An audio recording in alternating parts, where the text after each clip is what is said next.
right, very powerful MATLAB specific technique for analyzing data is what's called logical indexing,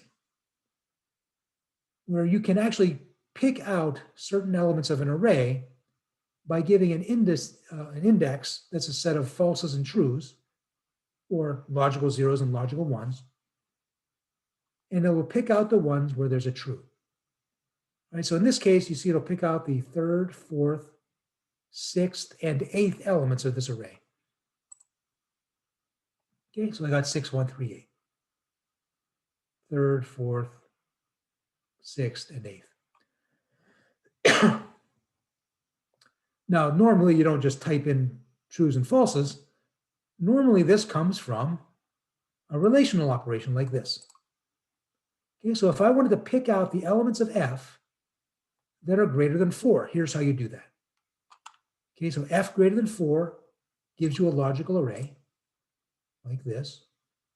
And then you're using this as an index, so it picks out the ones where there's a 1. All right, so it'll give me the second, third, seventh, and eighth elements of the array, which in this case happen to be 5, 6, 7, 8.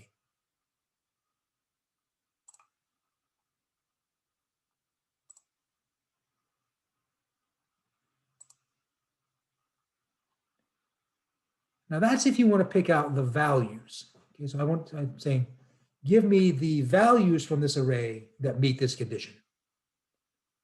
Sometimes what you want to know is, what are the positions in the array?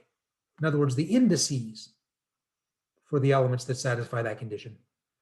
And for that, you use the find function. Okay, so find gives you the indices where this condition is true. Okay, so look at this array FF. Which ones are greater than 4? The first one, the third one, the fifth one, and the seventh one. All right, so I got 1, 3, 5, 7. All right, but it's important to remember, these are the indices, the positions in the array. They're not the values. Okay, so if you want the values, you do logical indexing like this. If you want the indices, you use the find function. Now, a nice thing you can do with find, sometimes you only want the first element of an array that meets a certain condition, or only the last one, or the last so many, or first so many. So you can do it like this. So let's say I wanted the last 2 elements of FF that are greater than 5. Okay, so I put the condition, the number of elements that I want, and then I put last in quotes, and that says, give me the positions of the last 2 elements of F that are greater than 5,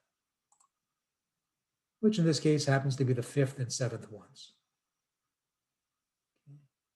We can't see the whole thing there.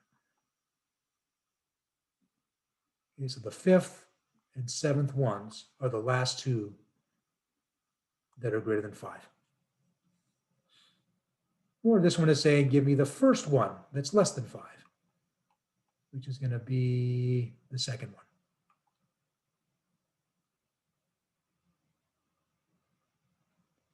All right, and this just illustrates actually fundamentally what the find function really does. It just gives you the indices of all the non-zeros. Okay. But usually the way it's used is in conjunction with an expression like this, which generates an array of ones and zeros. And then it tells you where all the ones are. All right, so this was where we were using an expression involving a certain array as an index into that same array. Okay, so picking out the values of F that are greater than 4. But you can also do cross-indexing between arrays. So this says, give me the values of K that correspond to where L is greater than 40. Okay, so this is useful for data analysis. Like one assignment we used to give, we gave people some meteorological data. Like one column was temperature, one column was precipitation, things like that. And we could ask questions like, what were the temperatures on the days when it rained? what were the temperatures on the days when it didn't rain, right? So cross-referencing between two columns or between two arrays. So in this example, what we're doing, L is just K squared. So we're asking, what are the values of K whose square is greater than 40? All right.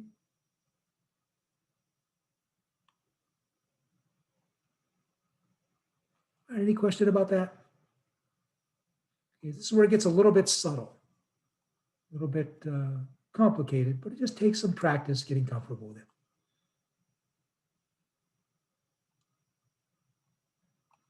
All right, here too, you can have Boolean operations. So this says, give me the values of X that are greater than 0.5 and less than 0.6. Okay, so between now I'm generating it randomly. So it turns out this first time it didn't get any. So let me just run it again. Still empty. Okay, so this time I finally got 3 that were in that range. Now, one little detail, you might be used to seeing the double and. You can't use that here. Okay, because the double one, it's called the short circuit and. Sometime in the future, we'll revisit that and try to explain what it means, but it only works with scalars. Okay, so here where we're applying it to arrays, we have to use the single one.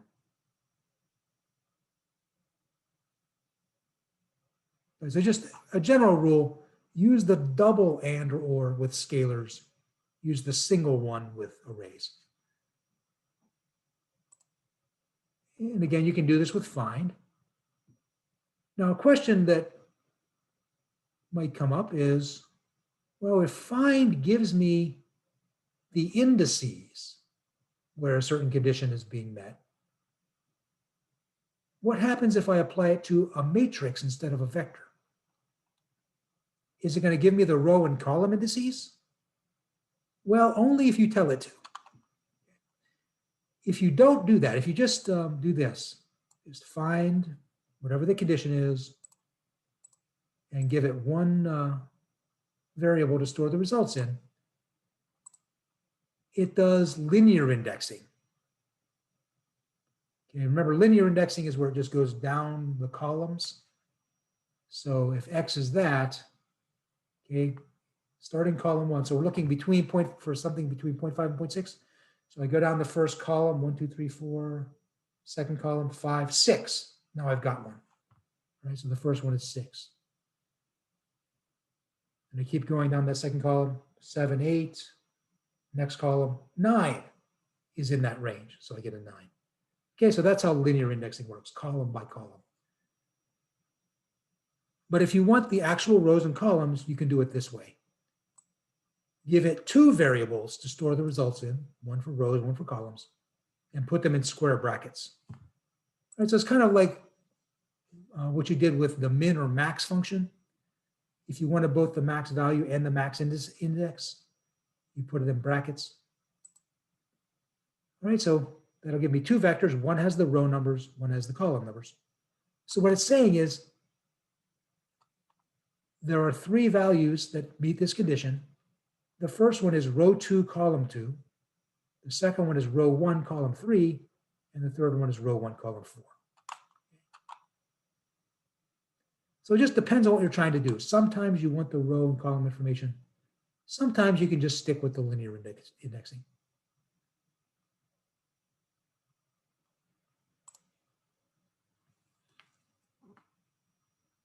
All right, so let's recap what we've done so far. If you want to know what are the elements of an array, what are the values of an array that meet a certain condition, use logical indexing. Okay, so this says, give me the values of f that are greater than 4. If you want the indices, you want to know what positions in the array satisfy that condition, then you use the find function. And if you want to cross-index between 2 arrays, give me the values of one array when a second array meets a certain condition, then you do that with logical indexing like this. One more thing you might want to do is just count how many elements of an array meet a certain condition. And there are at least 3 ways you can do that. One is you can do logical indexing. Okay, so this will pick out the values of x that are greater than 0.8, and then use the length function to count them. In this case, it turned out to be 2. Right? So of that array, there are 2 elements that are greater than 0.8. Or you can skip the logical indexing and just take the sum of the relational expression itself. Because remember, this expression is going to give you an array of zeros and ones. What do you get if you take the sum of a bunch of zeros and ones? You get the number of ones. Okay, so this is one way to do that. But if it's a matrix, remember, the sum will give you column by column. So if you want all of the elements, you put in comma all. But that's a relatively new feature. So if you have a really old version of MATLAB, this won't work. So you do it this way instead. Put X, and then in parentheses, put a colon. And that says also, give me all the elements of the matrix. All right, but just sum of a relational expression will count how many of them are true. And one more way to do it, you can use find to get the set of indices and take the length of that. All right, so those 3 techniques all do the same thing. The best way, the most efficient way, is actually using the sum like this. So if you do it this way, MATLAB will actually give you a warning saying, you know, this is more efficient. Shouldn't you do it this way? Okay. Now this example, by the way, what we're doing, we're trying to find out how many of these are even. That is, how many of these numbers are even. And we're using the mod function, which you saw in one of the exercises. And a reminder, what the mod function does, it gives you the remainder when the first number is divided by the second.